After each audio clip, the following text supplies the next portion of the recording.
Welcome, library friends. My name is Stellan Harris, and I'm very happy to have you here at this evening's Telling Your Tale, the Beginner Podcast Guide. I'm very happy you all decided to join this evening, and I'm going to get some quick clarifying things out of the way before we really get started. Folks are trickling in, but I'm just going to go ahead and get started. So, uh, at the bottom of your Zoom screen, you should be able to see the chat. That's going to be the primary way that I'm going to be able to interact with you folks tonight. There will be some time at the end for questions, but I will dip over there every so often. So if there are any pressing questions, if there's something you really want to know more about, type that in chat and I can probably try to answer that for you. If not in the moment, then definitely at the very end. But with that said, I'm going to go ahead and get started. I'm going to share my screen with you folks.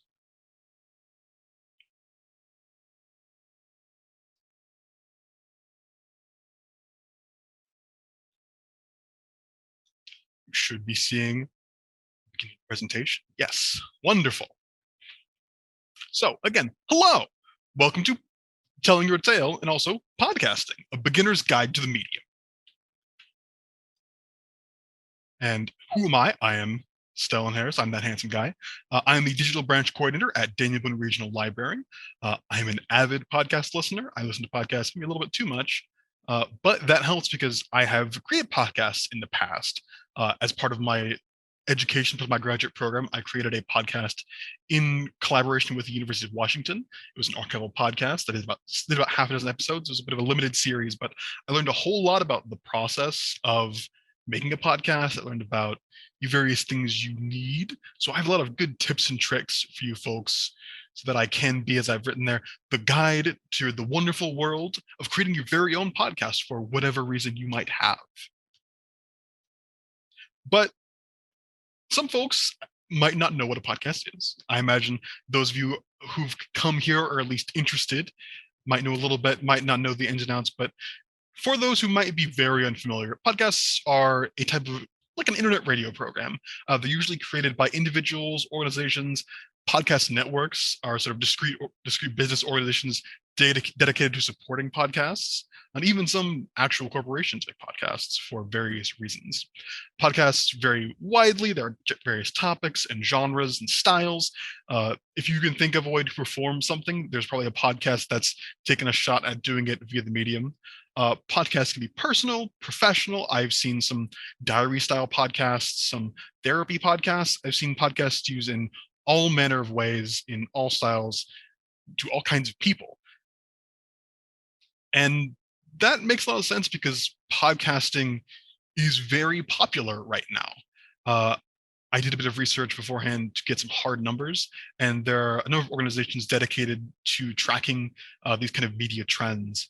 And based on their polls, a lot of people listen to podcasts. Nearly 30% of the Americans older than 12 polled listen to podcasts on a weekly basis, which even for a select amount of folks polled, that's a big number of people to have everyone consuming what was in the past a pretty niche genre of media. And a lot of them listen to online audio programs as well, which share a lot of blood with podcasts. Some of those might be streams, some of those might be chats, but podcasting is heavily related to all those things. So it's a good way to gauge exactly how focused people are becoming on the medium of online audio. And about half of those published have listened to a podcast at all. So even for some of us who might not be familiar, there are a lot of people who are familiar with what podcasts are.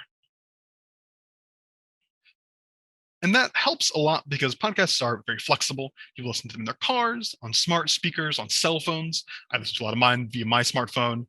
And that helps because being an audio medium, you do get a lot of people that can listen to them in various ways. It's very convenient. It's pick up and go. You don't have to make a big commitment to podcasts because they vary widely in length. So podcasts are a bit of a one-stop shop for something that you might want to maybe listen to for like 20 minutes or even 15 minutes as you're like doing the dishes or doing some chores. Plug in a podcast and you have your entertainment right there. And just to give you an idea, podcasts are being made by a lot of famous people. Michelle Obama's got a podcast. Bill Gates got a podcast. RuPaul, Oprah. These are just a couple of names I grabbed willy-nilly. There are a lot of celebrities, traditional celebrities that are getting into podcasting as a way to reach out to folks in their fan base, in their community. Uh, it really is an easy way to make that connection that celebrities are definitely starting to get more and more involved in. But that only scratches a little bit of the reason as to why people podcast. I mean, you all have your own reasons, I'm sure, but to cover some of the larger reasons as to why people might choose to go into this medium that is new-ish, is definitely maturing at this point, if not already mature, but is definitely getting there. Businesses have become one of the larger presences in podcasts. A lot of brands have podcasts. Brands also sponsor a lot of podcasts. Podcasting as a medium is very ad friendly. Uh, it is very common in all kinds of podcasts to have some kind of mid-roll ad, usually an ad read of some kind. For those who listen to a lot of podcasts, there are certain big names, a lot of food services and clothing brands, various therapy services that are advertising podcasting. There's a wide palette of businesses that are getting into just advertising and podcasts, which makes it pretty okay way for them to reach brands and for podcasts themselves to make a little bit of money to sort of finance this. So it's not just a passion project. And organizations outside of businesses use podcasts to spread word about important issues. NPR is the premier, the one that comes to my mind first, because they're an organization that is a radio organization by nature, but they've really gotten into podcasting as a form in order to make that sort of news very easily digestible. You can put out a 5-minute news podcast of this is what happened today, this is how things are going, and that's all you need to do. You can update that throughout the day. You can have these very, very quick turnaround kind of podcasts that you don't need a lot to do, that you don't need to have a lot of production value put into to get what you need out of it. And that's not just big national organizations that do this. You have local churches having podcasts. If you can't go to a sermon, particularly in times like these, you might be able to just have a sermon podcast that your church might put out every Sunday. And that can, while not fill that role entirely, can kind of make that role a bit easier to fill. The big one is the creative podcast. Podcasts are heavily adopted by the creative process. Audio dramas were a thing in the past, and podcasts have kind of slid into that niche a little bit. But it isn't just audio dramas; it's comedy, it's horror. There are review podcasts, there are tech podcasts. There are all kinds of creative endeavors that people are going into, and with that sort of live performance aspect not being possible, podcasts have grown even more over the past year. And I don't see podcasts going away anytime soon because of that. Even as we start to reopen, as venues start to become more available, podcasts are probably still going to stick around for a little while, with the rate of adoption at the very least. And I gave you a little taste of what kind of podcasts there are, the various genres, the various kinds, but I've divided them out into a couple different branches, we'll say. In form, at least, there are the solo podcasts, which is not that dissimilar to what I'm doing right now. Podcasting is, to me, it's one person talking into a mic about a thing. Could be any number of genres. Could be something that you get into, and maybe you want to just do a bit of acting. Maybe you tell a story. Maybe you're a writer. Podcasting is a way to do that. And celebrity podcasts are often solo podcasts, but they tend to have some guests apparently. So it's a bit of a bleed over. Panel podcast, there's usually a little bit of a panel of folks going into this. Maybe it's a group of friends, maybe it's a group of celebrities talking about things. They can have interviews at times, but it's mostly about the core group of folks you have coming into the podcast and making it about them. So you can make that connection, enjoy their performances, and you know what you're getting in. You know what you're going to get when you have a panel podcast like that, because you're coming for those personalities. And there are interview podcasts, which is a bit of a crossover. You can have interviews in panel or solo podcasts, but there is a bespoke genre of podcast that is just interviews. It can be solo or panel, but the focus of these podcasts are, I'm going to reach out to this person. Maybe it's a celebrity, maybe it's an expert in their field. Maybe it's just my friend who's doing a cool thing that I think I want to share with my podcast listeners. It is favored by news organizations like NPR, but it's also not something that doesn't happen in other places. A lot of people can get a funny person on, make a few jokes, find a person who's passionate about something and have them talk about it, and that can be really good listening. I listen to a lot of these. So I can certainly say from firsthand experiences that these kind of podcasts can really work well when they work. But there is the inevitable question that you have come here because you want to maybe make a podcast or figure out what that happens. Because when I say, let's make a podcast, there are these images of microphones and big mixing boards and all kinds of audio equipment. And that can be really intimidating. Understandably so. I was very intimidated when I decided I was going to make one for my graduate program. But I'll let you in on a secret. You'll need a couple things to make a podcast. And the real secret is none of these have to be super expensive. You don't need to drop a lot of money to make a podcast. But the main things you're going to need are recording equipment, audio editing software, audio assets, and podcast hosting. Podcast hosting is going to be probably the most consistent cost, but it's not a big expense and something that you can easily deal with depending on your economic situation. It's not going to break the bank for podcast hosting. And there are free podcast hosting options out there if you don't want to pay for hosting. But recording equipment. Microphones can change the quality of your audio significantly. The audio I'm using right now, this little headset microphone, will sound very different than if I were to have a very professional grade microphone. But the key is I had this already, and the best microphone you have, the best microphone to use the podcast is the microphone you have. If you have one that you like, if you have one that you think you can use, give it a try. There's no need to drop $200 on a microphone right away day one. That's something a lot of people do, and a lot of people end up regretting it because unless you start to get into the more higher end of podcast production, you don't necessarily need a super expensive microphone. Something that you have, something that you can work with, even your cell phone can work as a podcast microphone and can help you get started. And there are some ways that if you don't want to buy that expensive microphone, that you can make even something like this, sound even better. One of the best ways that I found is to change your recording space.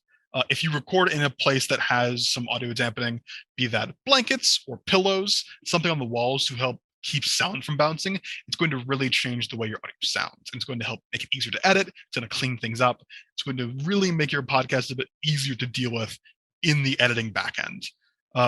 A tip I got from someone who does a lot more recording than I do is that it's good to record standing up. I'm not doing that, but standing up helps you project a bit more, and really helps you when you're doing those long podcasts. Now, it's not viable for everyone. There are a lot of folks who don't do this, but for more performative podcasts or podcasts where your vocal range of projection matters a lot more, it's something to consider. One thing I will heavily recommend is buying an audio screen or a windscreen or pop filter, because when you really get into podcasting and when you really have to edit out those mouth sounds, it's going to extend your production time a lot. So having something that will just block so those plosives don't cause your audio to pop a bit more, it's going to save you a lot of time and make your podcast sound better overall.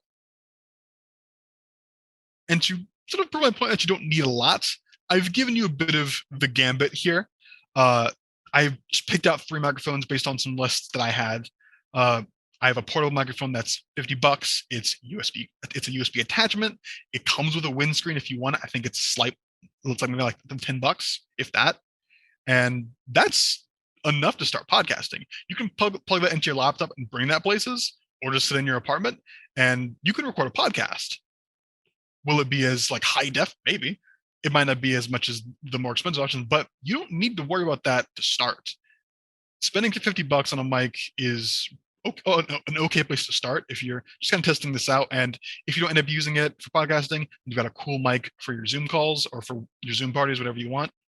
But if you want to drop a little bit more, you can do something like this Audio-Technica mic, which comes with a stand. And stand mics are very useful because you don't have to worry about moving side to side. Like if I were to move my head a lot, if I'm emoting, something like this headset mic might not do as well because the headset will also shake as I move, and that's going to make your audio quality suffer a little bit. As you can see, as the price goes up, you do get a bit more. You get more features. You get the stand. You get the detachable windscreens. You get the compatibility with a condenser, which is some more high-cost audio equipment to make things sound a bit better, to help with mixing a bit. Some mics require a condenser, which isn't cheap. But again, if you really want to get into podcasting hardcore, then it's something to consider later on. I think To start though, that $50 mic will do you just fine. Your headset, if it's got a mic, will probably do okay. But the best way to do that is to record something in C, because you will be able to hear the quality of your mic, and that's something that you can make a judgment for. But as I said, it will have some effect. But don't let that be the barrier to making the podcast. Upgrade as you go. I mean, a lot of podcasts don't start with the best audio quality. It's become a bit of a trope in podcasts that once a long-running podcast gets far enough, they often want to go back and re-record those first couple episodes because they're ashamed of the audio quality. So if your podcast starts a bit rough and you have to upgrade as you go, don't feel bad about that. That's something that a lot of podcasts do, and something that isn't something to be ashamed about. It's part of the thing. Just do your research, figure out what's in your budget and what you can afford, and go with that. Audio editing software is another one of those things that you'll need to eventually deal with. What software you edit with can affect productivity, excuse me, but it's not the only factor. And if you're familiar with an audio editing program, use that. If you have experience with something that you've used to edit audio in the past and it is conducive to this kind of workflow, use it. If you don't have experience, then there are a lot of easy tutorials to follow that can get you more accustomed to editing audio and the various processes involved. As someone who had to learn that, it can be intimidating, but overall, it's not very hard. A lot of podcasts are edited with free software, so don't think you need an Adobe license to make a podcast. You really don't. I've given you 3 examples here. Audacity is the one I'm most familiar with. I made my podcast with Audacity. It's free. It's open source. I think all operating systems can take Audacity at this point, and it's pretty bare bones in terms of tutorials, at least in the program itself. But there's a plethora of resources on the Audacity website that will help you get familiar with the workflow and the tools available. If you've got a Mac, GarageBand works well. You have to tweak a little bit, but GarageBand works just fine for this kind of thing. GarageBand is, again, free if you have a Mac. So if you want to make a podcast and you've got a Mac, feel free to use GarageBand. There are tutorials for editing podcasts in GarageBand, and I haven't done it extensively, but I've messed around with it, and it works perfectly fine. If you do want something that's a professional audio editing tool, Adobe Audition is highly recommended.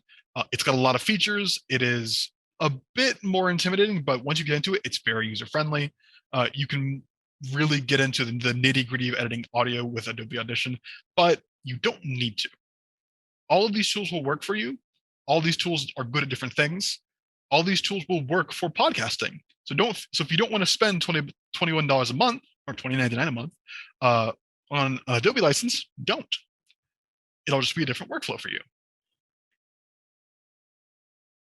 Audio assets is something that a lot of people don't think about for podcasts, but most podcasts have some kind of either backing audio or music or sound effects, something like that.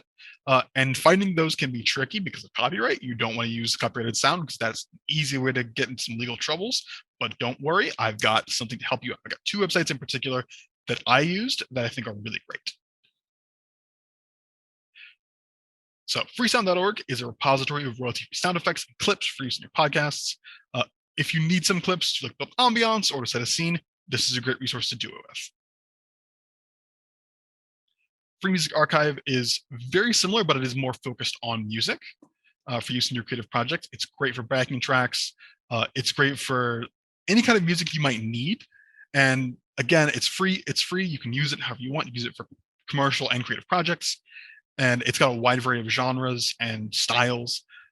People post on there regularly, and it's where I got all the music for my podcast. And I was able to easily find what I want.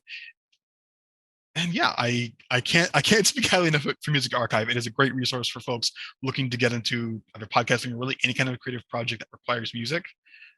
It'll save you a lot of money on licensing things, and it'll really make your whole podcast pop a bit more. Having the audio so it's not just voice really brings out kind of the best things in a podcast.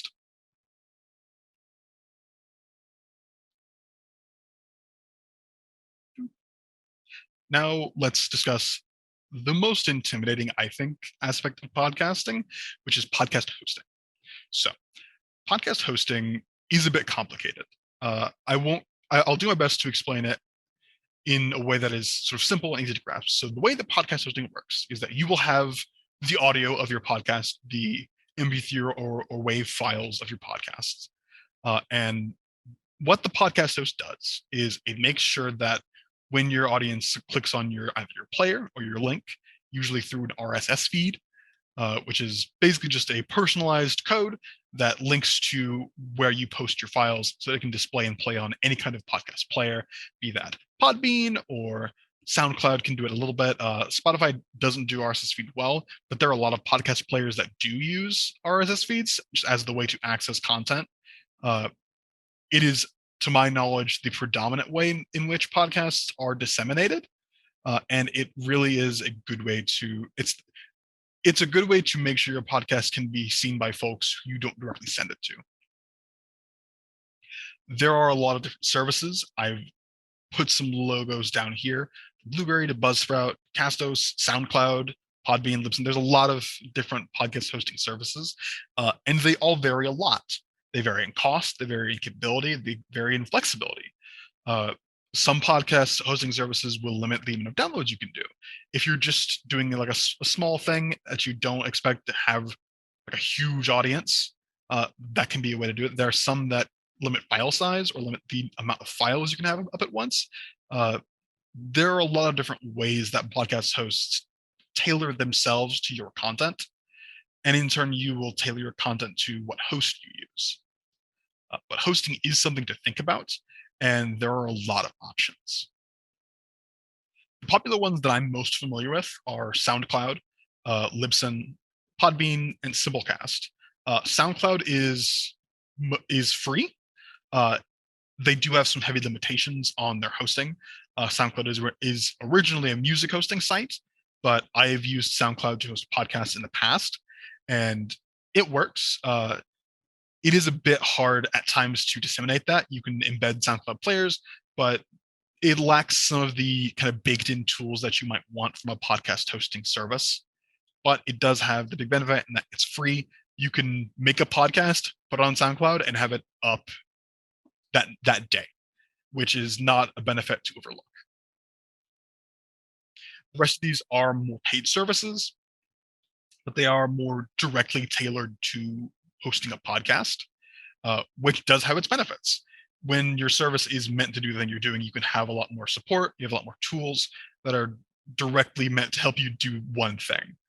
But as I've said, there are multiple plans and multiple services, and there are more than even this list has.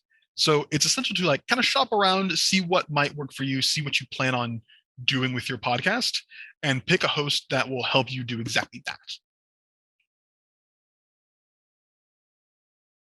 And this is kind of going over what I mentioned, that you use a podcast hosting service to create that RSS feed, which, reminder, is that sort of stream of information that usually happens in a link that is where your podcast lives.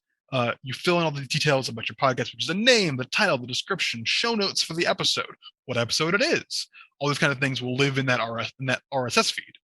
So you don't have to worry about entering the same information over and over for iTunes and Spotify and Stitcher and all the various podcast players that you might end up on. All that is condensed into that link, so you can just send that to the various podcast player.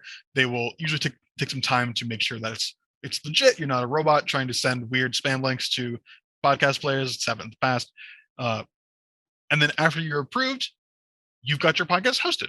It's up there for all the world to see. You can even if you want, you can directly send that RSS link out to people, and they have various programs that will simply grab from RSS feeds, bypassing a lot of the big platforms entirely. But for growing your podcast, you definitely want to at least put them on things like iTunes and Spotify and Stitcher, because iTunes is where podcasts kind of were born, and a lot of folks still use iTunes and Spotify to listen to their podcasts. iTunes reviews in particular are a really important way for podcasts to grow, because that's how you get recommended. That improves the visibility of your podcast.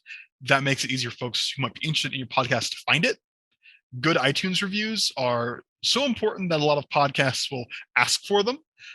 They will give incentives like reading funny messages or various things. Often podcasts will ask you to leave a 5-star review on iTunes, because even if they don't listen to it on iTunes, that metric does matter, The iTunes charts do matter in podcasting. Even if people don't use iTunes as much anymore, those charts still matter a lot for podcasting.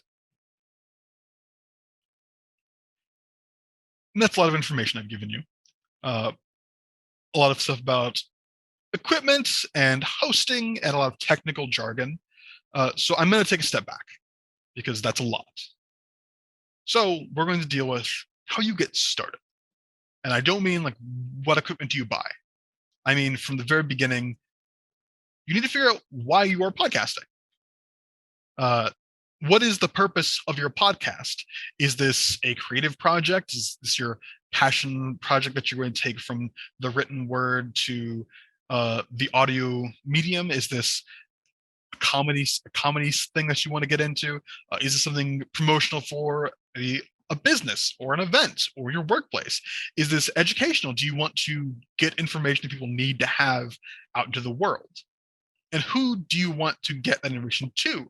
Audiences are very important to think about in most products, but especially in podcasting, because depending on what you put in the podcast, it might be more or less conducive to certain audiences. If you're making a podcast for kids, you want to make sure you don't swear, which is common sense, I would hope, but there are things to consider with podcasting that it is important to keep in mind. Another one is to kind of gauge your expectations. What are you trying to do? What goals are you trying to hit with this podcast? Do you want to just make a series and then boom, done? Do you have a tight timeline? I want to do 10 episodes about this, 20 episodes about that, and I'm done. Do you want to make an ongoing thing? Are you open to it? Having an idea of where you want this to go is important. And also, who's this for more personally? Is this about what you want? Are you really interested in telling this specific story? Do you want to have that sort of audience interaction with your podcast? And one of the most important things, and it's been echoed a lot, is what will make podcasting stand out. I gave you all those numbers at the beginning about podcasting is exploding. There's a lot of podcasts out there. People listen to them. They love them. What about your podcast is going to make it stand out? And one sentiment I hear a lot from folks who are interested in podcasting but don't is they say, there's so many podcasts out there. There's so many things. I had this great idea, but XYZ podcasts are doing that and I can't compete. One thing I will tell you, if you get one thing from this whole presentation, if you get one thing, what I want you to know is never stop yourself from making a podcast because someone else is also doing something like it. Because one, they might be doing it bad. You might be able to do what they do, but better. And that's something to keep in mind, because if you have a really great idea and you can really execute that, that will help you stand out. You might need something to a twist, but don't let the sort of size of the market stop you from doing what you want to do. Because I know a lot of podcasts that are a bunch of friends make fun of movies together, and each of them have a different twist to it. But at base, they're the same podcast. I listen to conservatively 4 of those, and they each do something very different. Maybe one does horror movies. One of them makes fun of horror movies. Maybe one of them is in a fantasy kind of setting. There are ways to make twists on classic ideas that can help you stand out from the market, as it were. And once you figure that kind of stuff out, you figure how that works, determine what type of podcast are you going to make? What will your podcast be about? Is it about, I don't know, world history? Is it about a certain specific kind of history? Is it a comedy podcast? Is it going to be happy or sad? What will your tone be? Is it going to be something I can listen to as I'm doing dishes? Do I need to pay very close attention to your podcast in order to really get the maximum amount I can out of it? How many people will be in your podcast too? Is it just you? Is it you and maybe some guests? Is it your group of close friends? Is it your Dungeons and Dragons group? Are you going to make a D&D podcast? Are you going to make a podcast with you and your improv team or your theater group? Who will be on the podcast? And will this be something you do regularly? Will this be something that you bring the same folks back to every week, every month, a couple times a year? These are important questions to ask because having a consistent schedule is key. I cannot count the amount of podcasts I listen to saying, "Oh, this is so great," and they don't make an episode for 2 months, and I forget about them entirely, and I don't listen to them again because I've forgotten they exist. Because if I can't depend on their schedule, and listening to them regularly, then I will forget about them. And even if the content's really great, because they didn't decide what that schedule might be or what their podcast will look like, I lose interest. And having that sort of consistency is important because you don't want to go from fiction to nonfiction to entertaining to sad to informative all in one podcast, because that's going to really mix up your audience. If I come to a podcast for one thing and the podcast kind of changes what it is too often, I'm going to stop listening because it's not what I came here for. Nothing against the podcast. It might be a great, I don't know, romantic comedy review podcast. But if I don't come there for that and podcast started as just a movie review podcast, then I'm going to turn away disappointed because that's not what I came here for. And you don't want that to happen to you. You want to have that kind of unity of brand, that singular purpose, so that you can make sure that you don't end up kind of losing your audience because even you don't know what you're doing. Not that you don't know how to do it, but you don't know what your goals are.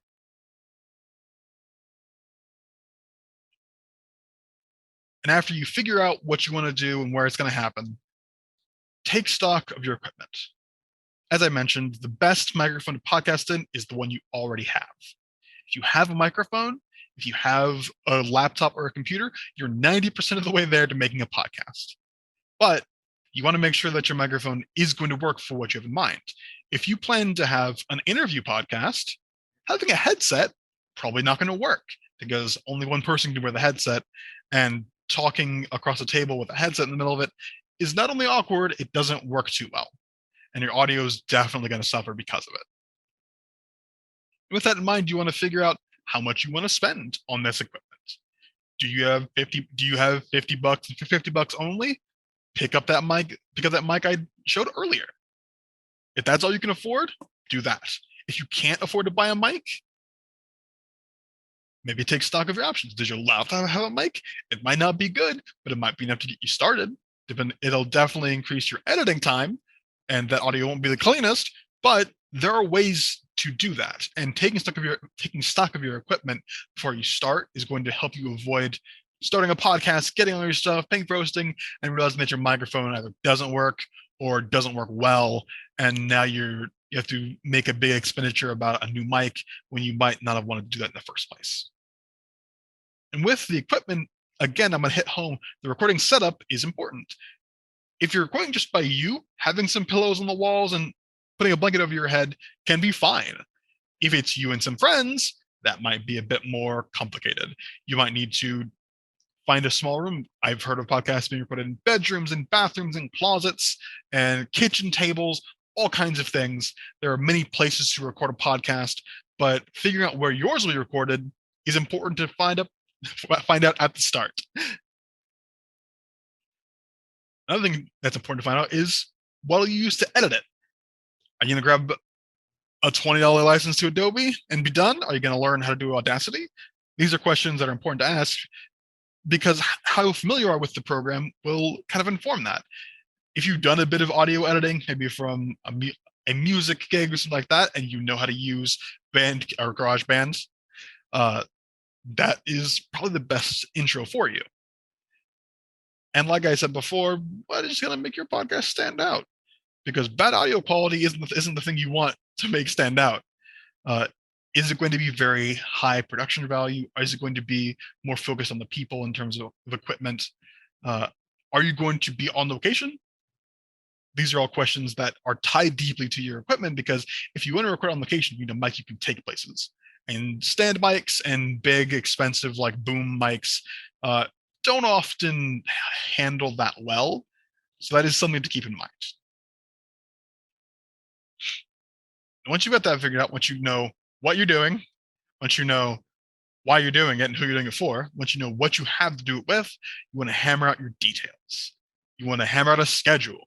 You want to hammer out how long your episodes are going to be, how long you want to be doing the podcast, what kind of service. Like, these are the nitty-gritty details of making a podcast that a lot of folks can kind of get tripped up on. But it's very important to have this kind of stuff hammered out in this beginning process. Before you even start recording, you want to know the answers to these kind of questions, because those things are going to affect how you record your podcast.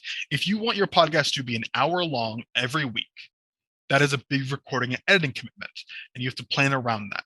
You might need someone else to help you edit your podcast if you want something that long. And there are examples of folks who don't, depending on your skill with computer editing or audio editing. That might change. You might be able to do that every week, but knowing that will help you evaluate the various things you will need early. And knowing that early will help you avoid a lot of common pitfalls for podcasting. And also keeping in mind how long your podcast is going to affect who will listen to it. Now, personally, I listen to a lot of very long podcasts. I don't often listen to short podcasts because I feel like I have to consume them a lot. It's a bit like eating popcorn. I'd rather listen to like one good hour-long podcast rather than maybe 5, maybe 10-minute podcasts. But that's just me. That's my own personal bias speaking. I know folks who don't have a lot of time to listen to podcasts who like, I want to listen to a thing for 10 minutes as I'm on my way home, and that's it. And those different audiences will be attracted to your podcast based on its length. That is something to keep in mind. Another thing that all podcasts are getting used to is social media. Will your podcast engage in social media? Your podcast probably should, but that is for you to decide. If you want to have an active Twitter page or just like a Facebook group for your podcast fans, that's an easy way to have that interaction and boost that engagement that you might need. But these are the details you really want to hammer out before you start recording. And also before you start recording, you want to deal with scripting. Now, scripting is divisive. A lot of podcasts are scripted. A lot of podcasts aren't scripted. Deciding that early will help, but I would recommend, even if you don't plan to do a lot of monologuing or a lot of storytelling kind of stuff, I would recommend doing at least a little bit of scripting. Now, that scripting can be just stage direction of this is where you read the intro. I read the intro, I introduce my guest, and we have banter, and then I have a list of topics. That counts. That's scripting. Scripting doesn't have to be, I'm going to write out every word I'm going to say in this podcast. It can be just kind of a guide you go through to sort of shepherd the conversation of the podcast towards where you want it to be. And you can do that a little bit of that in editing, but it'll work a lot better if you have that written out ahead of time. And one thing that is also very important is segues. Segues contribute a lot to the flow of podcasts. I cannot tell you how many podcasts I've listened to that just stop at awkward times, and it really kills the flow of the podcast because people don't like listening to that. It's not something that is pleasant, and it kind of jars you as you might be doing something else, which can be really unpleasant and make people want to stop listening. Having that kind of built into your script will help you both control the flow of the podcast and kind of give you a buffer from things like tangents. I listen to a lot of podcasts that are kind of off the cuff, kind of not heavily scripted, and tangents will happen. But having a good segue in and out of a tangent can make that seem really planned and really cool. And like you really meant to have that conversation about, I don't know, your guest's mother's biscuit recipe. If you've got a good segue planned in, you can really rein that back into what you want to talk about, which might be their acting career or maybe the local event they're putting on. And having that segue to control the tangent, if it is conducive, can really make your podcast sound a lot more professional. But pace is very important. Tangents can interrupt pace. Keeping an eye on pace throughout your podcast and as you script can really help make it sound a lot more free-flowing, a lot more natural, a lot more professional. So start scripting early, figure out how much you want to script, and then start scripting. And read your scripts. It's one of those things that a lot of people don't think about, but podcasting is a spoken medium. I've written things that sound really bad spoken out loud, but read okay. And the only way I've known that is by reading them out loud. It's kind of one of those writing tips. Like people say that you don't write like you read, you don't write like you speak. So having those things kind of meet in the middle can make your podcast sound a lot more natural as well. And now you don't record yet. You might have a script, but don't record yet. You want to set up your recording equipment. You want to get your mic. You want to test it. You want to take audio levels. One thing I'm going to really recommend is taking a sample of the background noise. for use in your editing. What's background noise? Background noise is when you're quiet for a few seconds, like this,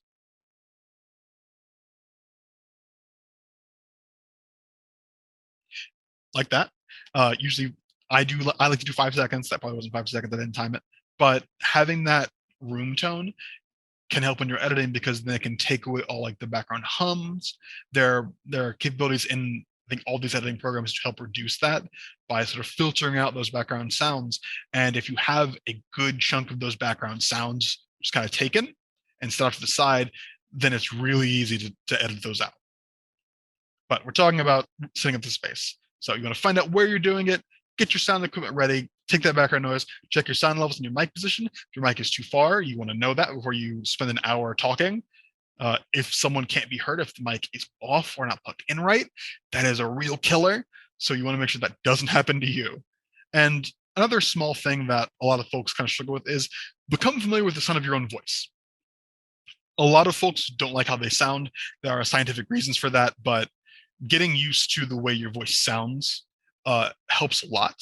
And getting comfortable with hearing yourself speak will help you notice a lot more things about the way you deliver lines and the way that you go into podcasting. So get ready to listen to a lot of yourself, because if you're editing, you're going to hear your own voice, all the cracks and all the ways that your voice does stuff. But you want to make sure that you're aware of that so you know what to look for. If you know that you really hit plosives hard, be ready to edit out those plosives or buy a windscreen and also edit out those plosives. But we're ready, we scripted, we decided what we're doing. Now we start recording. So I'm going to hit pace again because pace matters a lot.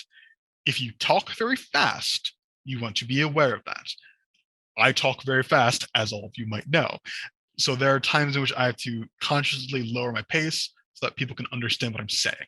Because if I'm excited, I might stutter my words, I might talk too fast, you can't understand me. Being aware of those things and the pace at which you speak will really help in your podcasting overall. And don't be afraid to make your delivery notes very applicable. If you are doing a more scripted podcast and you want something to be dramatic, make a little note for yourself in the script. It might be in a dark mood, or something like make this sound serious or funny and then not funny. And there are a million ways to do delivery notes for you or for other people. So getting familiar with that, even if it's just for yourself, can be an easy way to maybe add some stuff and take some of the mental load off of you while you're recording a podcast, because you're going to have a lot going through your mind with the editing and the delivery and the recording setup, and make sure you don't bump anything. And having those notes in the script can really make it easier for you. But that being said, don't do it in one take if you don't have to. There are people who can do just one and done one takes. Don't put that on yourself if you're not that kind of person. That's really difficult to do if you don't have like a strong acting background or a strong public speaking background. So don't expect that of yourself. Give yourself some grace. Make it so that you can kind of stop the recording if you need to. You had a good portion of that and kind of miffed it at the end. You can cut that out and stitch those together if you do it right. So there's no reason to try and do this one and done if you don't have to. Record in bursts, listen to the things as you record, and think about the ways you can incorporate things. If you know in your script that something's going to be kind of sad, you think about the music. Think about how you want to interact with music. One thing I did is I picked up my music ahead of time, and I had the music playing for me as I was speaking. And that helped me kind of pace myself to the music. So I didn't need to worry about myself outpacing a particular part of the background music that I liked, kind of keying up with what I was saying. All right, you've recorded. You've done the script. You've done one of the hardest parts is recording the podcast. Now you have to listen to it. And as I said before, you want to be aware of your own voice. You want to start thinking about those edits as you listen to that raw audio, because the audio might be a bit rough. There might be some parts that you don't like.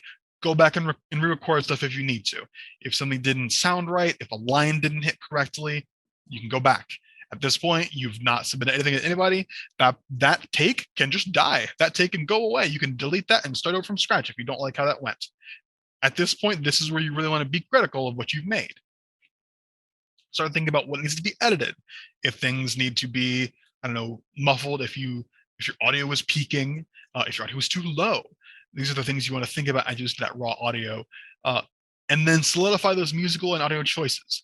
If a part would really benefit from, I don't know, a sound effect like a car going off, or maybe some kind of other musical aspect, make those choices now, because now that you have audio and you assumably have gone back and made the changes you want to, now is the part to incorporate the audio more properly.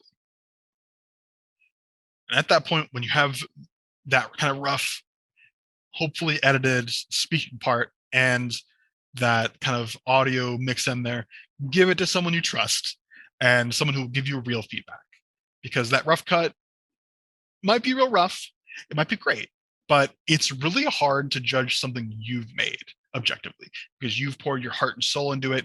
You've made it so that this is a thing, it's your baby, it's the thing that's going to get your name out there finally. And if it's bad, you might not be able to see that because you might be too close. So maybe to a friend, maybe to a colleague you respect, someone who might be conducive to someone who might listen to a lot of podcasts, find someone like that and give them that rough cut and ask what they think, and take that criticism well.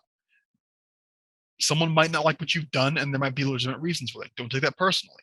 You're going to get a lot of feedback in podcasting. It's a very kind of back and forth medium. You're going to hear a lot from a lot of people, and you want to have folks you trust and whose opinions you trust to make that go a little bit easier.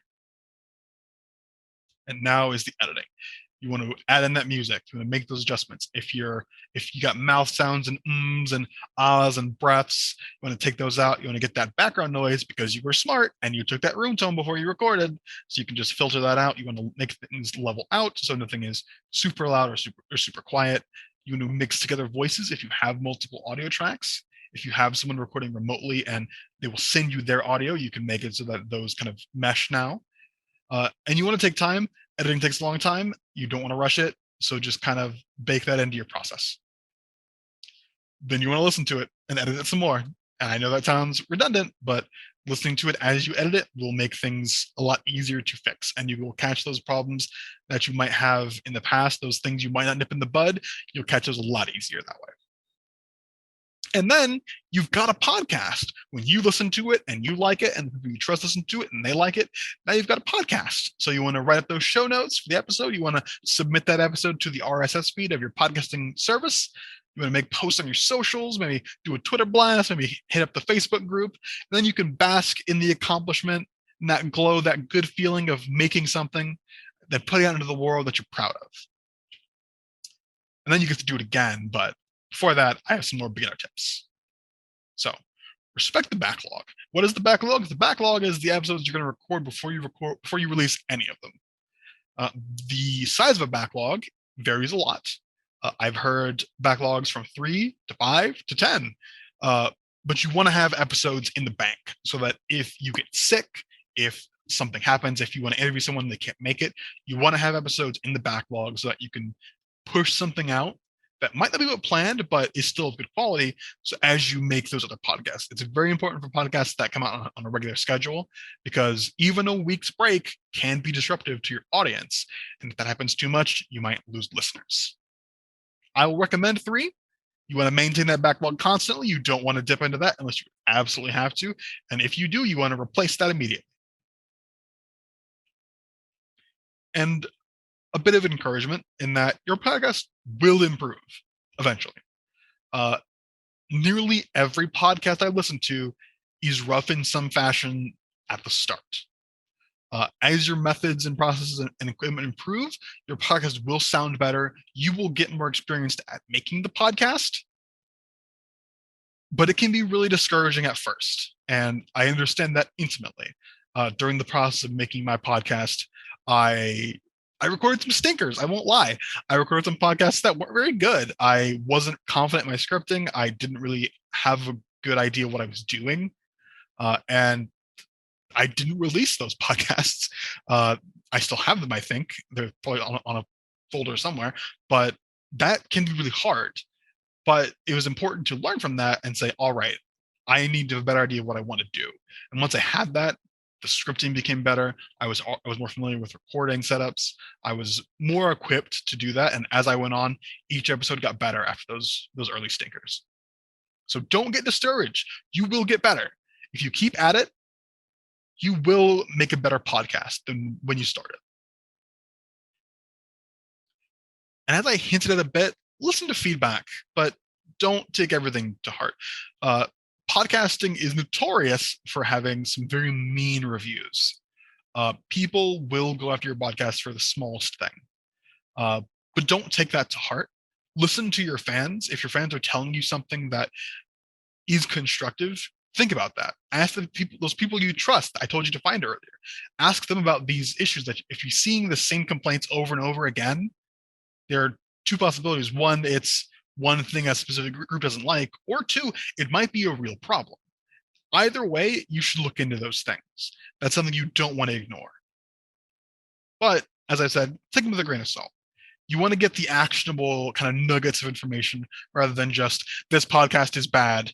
Don't listen to it. I don't like this podcast host. That's not constructive. You can ignore that. The internet's full of trolls and people want to tear things down. Don't let them stop you. As I said before, one of the most dangerous things to do is experiment with your podcast. There are a lot of podcasts who try and do a pivot to a new thing and it fails and they lose a lot of listeners. And it's clear why, because people come to podcasts for a certain thing or maybe a certain group of things. And if they stop being that thing, people will leave. But that doesn't mean you can't experiment at all. Your listeners will come to you for certain thing, but you can shake it up a little bit. I've had comedy podcasts that have had a serious episode or a sad episode. I've had very, very, very horror and drama podcasts that went funny for an episode. And that kind of experimentation, as long as it doesn't change the whole arc of your podcast, can be really fun and can really kind of mix up the podcast for your listeners and for you. It can be kind of draining to make the same thing all the time. So mixing that up can really kind of reinvigorate your love for what you're doing. And that can make podcasting a lot easier to deal with at times, especially in those long nights of editing. Because as I said, editing will take forever. Plan accordingly. I made, for grad school, I made about a 6-part podcast. I would wager conservatively 75% of the time I spent making that was editing. You will be surprised at how many mouth sounds you make, and how many pops you make, how many and ahs and sounds you make when you record your own voice and listen to it. That is one of the most difficult parts of getting used to your own voice. But there are ways to do it, and when you edit, it'll take a lot of time. But you want to plan for that, because if you plan to do a lot of editing, if you plan for that kind of investment, then you'll be ready for it, and it'll be a bit less drudgery than it might be otherwise. If you go into it expected to knock out an episode in an afternoon, when it really takes you 2 or 3 days. And that might be a bit of hyperbole, but maybe not, depending on your podcast and the kind of audio investment that you make in it. But be thorough. Audio quality is important. It's not the end all be all, but it is important. You don't want your podcast to be unpleasant to listen to, because then people won't listen to it. And this is an unconventional recommendation, but one I got when I was making mine, is that in the early stages, it might be really good to make a trailer or a pilot for your podcast. Now, it doesn't need to be a whole big production. It can be a minute or two. In fact, a lot of podcasts will have these at the top to greet new listeners and say, "Hey, this is my podcast. This is Ralph's Outdoors Podcast. I'm Ralph. I have a group of friends that I go camping with, and we talk about our camping stories. You can listen to me on XYZ. I release episodes every Tuesday. Come listen to Ralph's Outdoor Podcast." And that's all it has to be. It doesn't need to be. It doesn't need to be something big fancy. It doesn't need to be highly produced. It should just be like a 1 to 2 minute synopsis to introduce your listeners and to kind of encapsulate what it is your podcast to be doing. It's also, this is a secret, it's a good way to kickstart your RSS feed, because if the application process to maybe iTunes takes a while, you kick in that short 1 to 2 minute thing as you're making your backlog or your first real episode. Then once you have that done, you can immediately already be in the system. You're already pre-approved. You've got that 1 to 2 minute trailer done. Boom, you're going to put that on the feed. You're good. So I've given you a lot of information tonight. And podcasting can be very intimidating. but it doesn't have to be, because the barrier to entry is getting lower and lower. You can make podcasts with your iPhone and like with your iPhone earbuds and your iPhone and nothing else, if you really want to. But it won't be the best podcast, but you can do it. You can put those files on your laptop, maybe clean them up a bit, and that's a podcast. Podcasting is a very easy thing to get into, and it's a great medium for your creative projects. If you're a writer and you want to maybe get into audio, maybe you want to see or hear how your writing will sound out loud, make a podcast. Get a couple friends together and have them read it into a microphone. That's a podcast.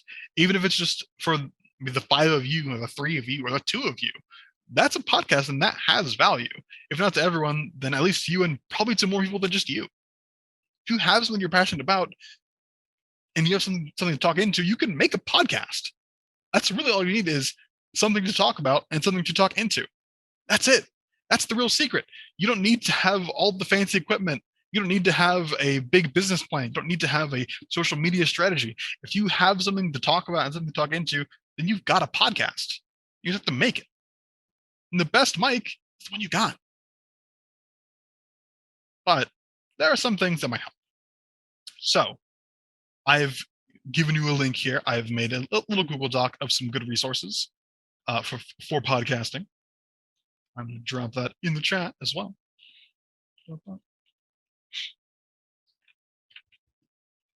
That is tinyurl.com/dbrl pod resource.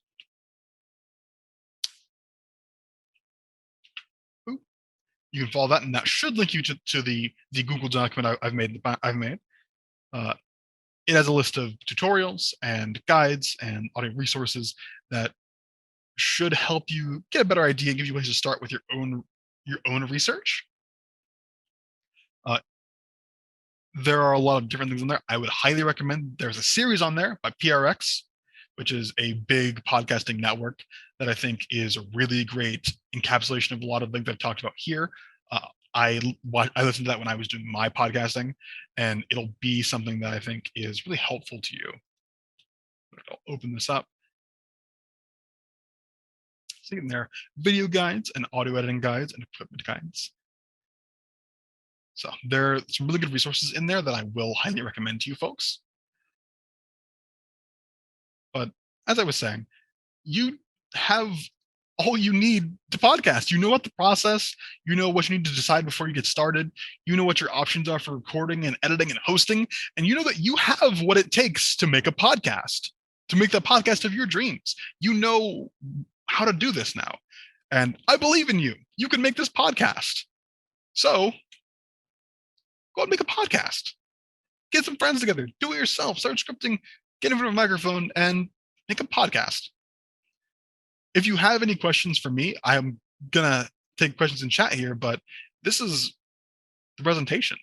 If you have questions afterwards, then feel free to email me. My email is sharris@dbrl.org.